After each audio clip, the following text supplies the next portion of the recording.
À la lecture du programme du PLR, on retrouve des termes, notamment un mot qualité de vie, qui peut parfois être un peu un mot bateau.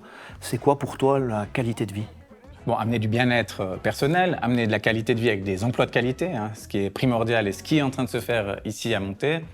Et puis après, c'est justement avoir un tissu associatif qui permet de faire le lien entre la maison, le boulot et la vie associative, d'avoir vraiment un background de vie où on peut s'émanciper de manière personnelle.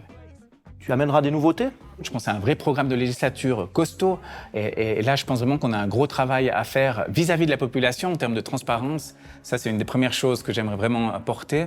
La deuxième chose, c'est bien sûr la place de Monté dans le Chablais, où on doit prendre du leadership sur certains dossiers. Si on veut les voir avancer, c'est à nous, politiques, d'être acteurs et pas attendre à ce que ce soit l'administration qui nous mette le rythme. Mais on fait comment ? Parce que le Chablais, c'est 2 cantons, on sait que tout va prendre beaucoup de temps. On peut prendre les gens avec nous, les enthousiasmer pour des projets et donner du rythme à des projets.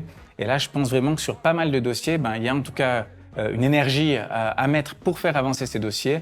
Aussi, il y a peut-être un lien à faire avec la députation, à être plus proche des acteurs du canton. Le politique, le conseiller municipal a vraiment dans ses mains le calendrier de ses projets. Et ça, c'est vraiment un élément clé pour le développement de notre commune. Un projet chablaisien qui pourrait changer la vie des Montaisans et des Chablaisiens ? Bon, le projet à moyen et long terme, vous le connaissez tous, et tout le monde doit être conscient de ça, c'est que si on veut régler les problèmes de mobilité à l'entrée de la ville, ça passera à terme par une ligne directe de train. Et ça, je suis absolument convaincu qu'on doit vraiment alimenter régulièrement les discussions, reposer rapidement les questions et régulièrement les questions aux instances régionales et cantonales, justement pour que cette ligne avance vraiment et que nouveau que le rythme soit soutenu. Si on arrive proactivement, je suis sûr qu'on peut gagner à terme des années sur la réalisation de ces projets. Et des projets plus concrets pour la ville de Monté, des choses plus simples, tu verrais quoi ? Bon, la première chose, je crois que c'est de ramener de la cohésion dans le centre-ville, entre les commerçants et les autorités politiques. Il faut vraiment qu'il y ait une dynamique de symbiose et de travail en commun. Et là aussi, je pense, dans les relations qu'il y a entre les commerçants et le politique, on peut avoir soit une relation administrative, soit une relation de sparring partenaire. Et aujourd'hui, je pense que l'administratif a pris le dessus sur le sparring partenaire. J'aimerais vraiment essayer d'amener cette dynamique portée sur le sparring partenaire avant une relation administrative. Dans tes thèmes de campagne, tu as nommé la digitalisation. Qu'est-ce que ça apporte pour les citoyens de tous les jours si l'administration est mieux digitalisée ? Alors pour moi, la digitalisation, c'est une ère, on y est, on doit vivre avec. La grande force de la digitalisation, c'est que ça permet pour le citoyen qui est connecté d'avoir des services disponibles.